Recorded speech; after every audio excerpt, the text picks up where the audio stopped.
Fala, meus queridos, sejam bem-vindos aqui ao canal. Verifica a tua inscrição, o sino das notificações e vamos falar aqui sobre mais uma das medidas da Polícia Federal naquilo que diz respeito a mais um dos inquéritos que não termina nunca. E não me refiro ao inquérito das fake news ou às milícias digitais ou a muitos outros que nós nem tomamos conhecimento ainda, mas sim aquele dito inquérito do golpe. Pelo menos é dessa forma que é chamado. Então, segunda-feira, dia 6 de janeiro de 2025, o diretor-geral da Polícia Federal falou assim: olha só, nós temos que complementar o relatório do plano do golpe. As quase 900 páginas não foram suficientes para incriminar aquelas pessoas que estão indiciadas.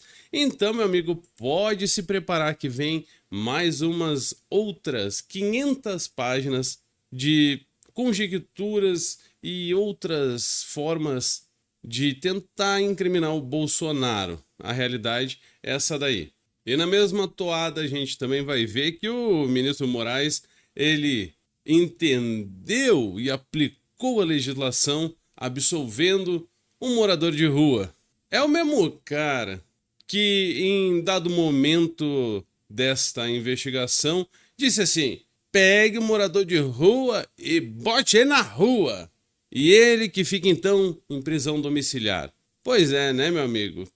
É uma insanidade. Vamos ver isso em detalhe já já. Então, deixa um comentário a respeito do que você pensa sobre este assunto. Confere e vê se já está inscrito aqui no canal. Se não for inscrito, se inscreva. Aproveita e espeta o botão do like aí, o botão do joinha. E se gosta do trabalho, você pode doar através do Pix, que é o e-mail, está aqui no primeiro comentário fixado. doeparowill@gmail.com. Pix é o e-mail, doeparowill@gmail.com. Conto com a sua ajuda, compartilhe este vídeo aqui e vem comigo. Então, a Polícia Federal, que trabalha muito, através de seu diretor-geral escolhido por Lula, disse que vai precisar apresentar um relatório novo, ou melhor, um relatório complementar para que isso sirva de base para a PGR. Segundo André Rodrigues, o novo relatório é necessário porque existem questões que estão sendo verificadas e apuradas, porque temos novidades de acordo com as prisões que foram feitas naquela operação que acabou prendendo alguns militares e até mesmo o general Braga Neto, chamado de Operação Contra-Golpe. Pessoas foram ouvidas vinculadas a dito contra-golpe, aquele da Operação Punhal Verde e Amarelo. Diz aqui o André Rodrigues para a Globo. Ainda permanecem questões que estão sendo apuradas até em razão da operação contra-golpe, a partir das apreensões realizadas nessa fase, de depoimentos coletados, dos que ainda serão tomados e de outros fatores que estão sendo apurados. Vamos finalizar um relatório complementar que vai servir de base para a PGR fazer a análise. Meu amigo, deve estar difícil e complicado para que o Paulo Gonet consiga denunciar Bolsonaro de forma minimamente razoável. Começou com Bolsonaro mais 36 sendo indiciados e nós já temos mais de 40.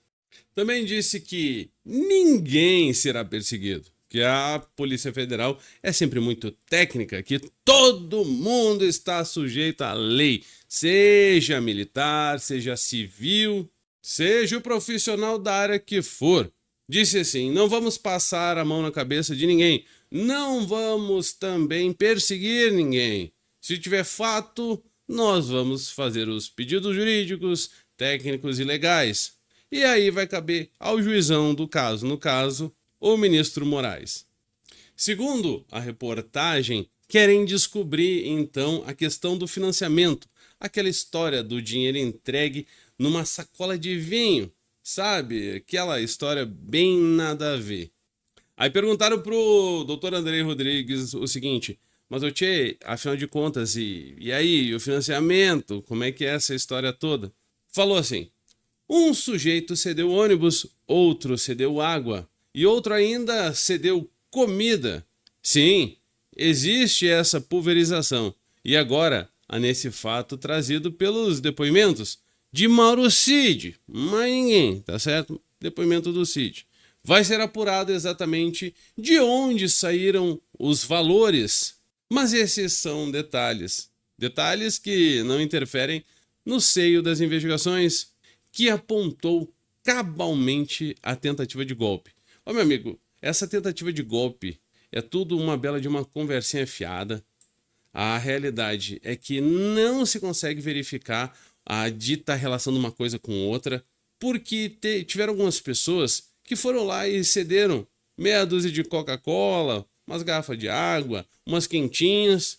E aí, meu amigo, estão dizendo que isso foi feito através do financiamento lá dos 100 mil reais. Primeiro, esses 100 mil serviriam para que militares, os tais de kids preto, pudessem executar a sua chamada missão. O que isso significa, cada um interprete. O ministro Alexandre, bem como pessoas vinculadas atualmente ao governo do Lula, diz que é para dar golpe de Estado, sendo que na realidade o que mais parece é que pessoas acabaram se iludindo, acabaram exagerando, isso feito por algumas que deram start na quebradeira toda e outras infelizmente estavam no lugar errado na hora errada e aí estão com esse processo. Uma das pessoas que estava no lugar errado na hora errada se trata de um dos 4 moradores de rua que acabou sendo detido no dia 9 de janeiro, aquele pessoal que foi convidado a entrar em um ônibus, que tudo ficaria certo, que tudo estaria muito bom, e aí foram desembarcados em um galpão. Ficaram lá por várias horas. Lá no galpão tinha, além das pessoas acusadas dos crimes que estão hoje respondendo o processo, também tinha alguns adolescentes, um cachorro e também pessoas que são moradoras de rua. Até o momento, 4. E todas as 4 foram absolvidas, meu amigo. Sabe como é, né? Ministro Moraes, ele manda prender e depois ele mesmo, com o uso do vernáculo, explica bonitinho, dizendo como a legislação é bonita, bacana e bem feita, para então absolver esse mesmo morador de rua. Praticamente o que aconteceu foi assim: o ministro Moraes tirou um sujeito que morava na rua desde a sua adolescência, deu um lar, um teto, e aí, neste momento, pega aí, coloca o cara para fora de novo.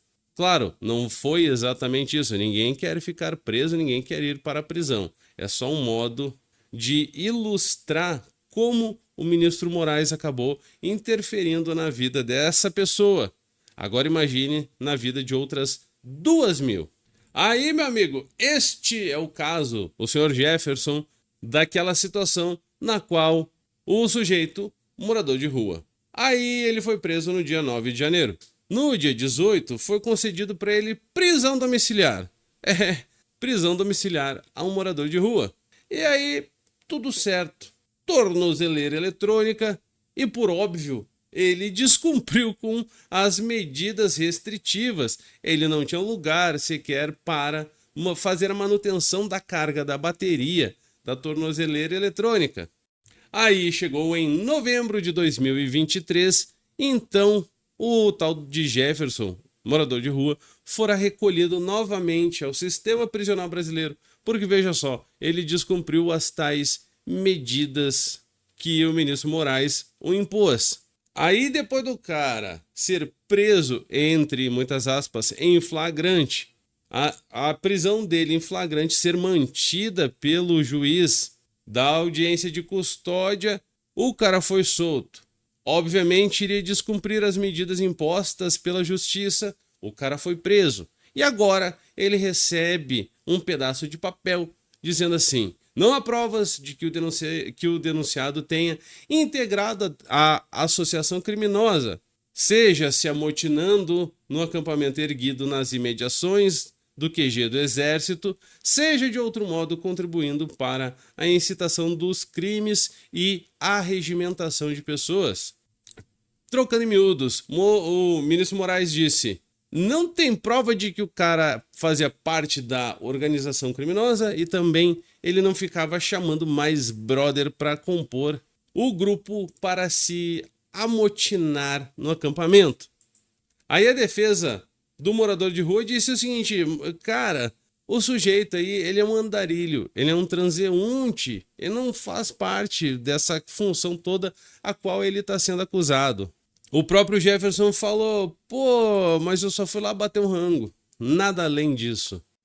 Diz o ministro Moraes: apesar da materialidade do delito, ou seja, aconteceu o crime mesmo, que foi comprovado que aconteceu, é claro, nós vimos as imagens, naquilo que diz respeito a este morador de rua, esse sujeito aqui, ele não cometeu nada de forma intencional os crimes de incitação ao delito e também, obviamente, não fazia parte da organização criminosa a qual muita gente está sendo acusada, meu amigo.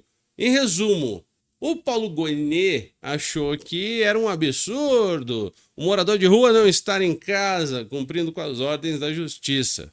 E aí, em dezembro agora, alguns dias atrás, o Paulo Gonet meio que se deu conta do seguinte, diz assim a PGR: os registros atestam que o denunciado, desde a sua adolescência, encontra-se como morador de rua em vulnerabilidade econômica. Então, assim, meio que parece que ele realmente havia ido no acampamento para comer mesmo, né? Parece que não é golpista esse carinha aí.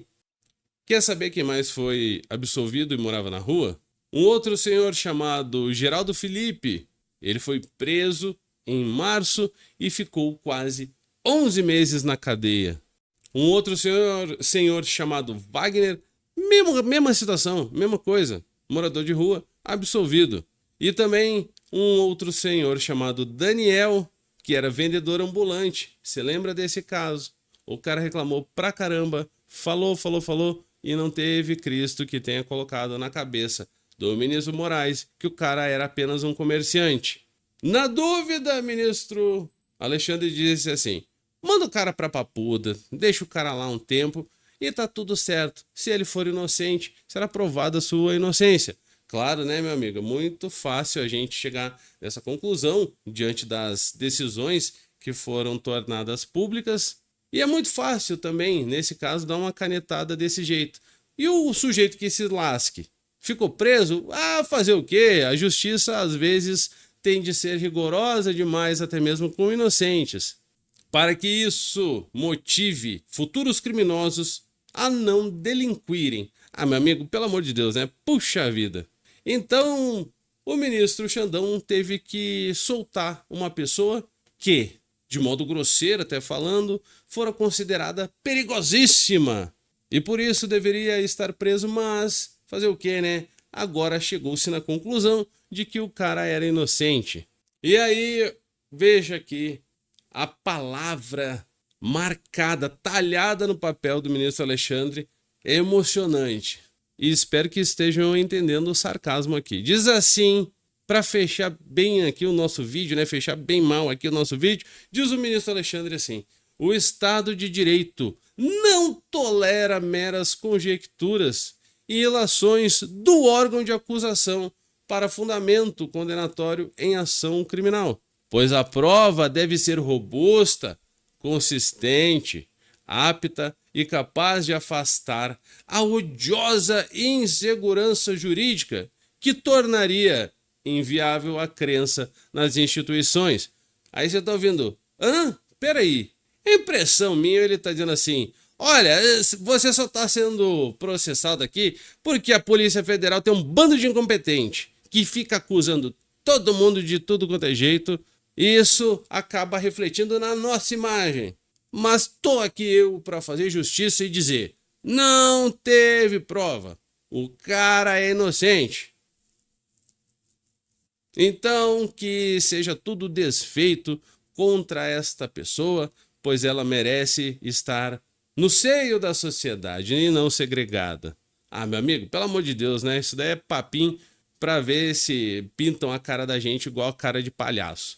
Meu amigo, deixa a tua opinião aqui espeta o botão do joinha, o botão do like, tá certo? É muito importante, compartilha este vídeo, verifica se você está inscrito. Se não estiver, seja bem-vindo e se inscreva. E dou no Pix. O Pix é o e-mail doiparowill@gmail.com. Belezinha? Um beijo no seu coração, fique com Deus. Até o próximo vídeo. Valeu, falou, tchau, tchau.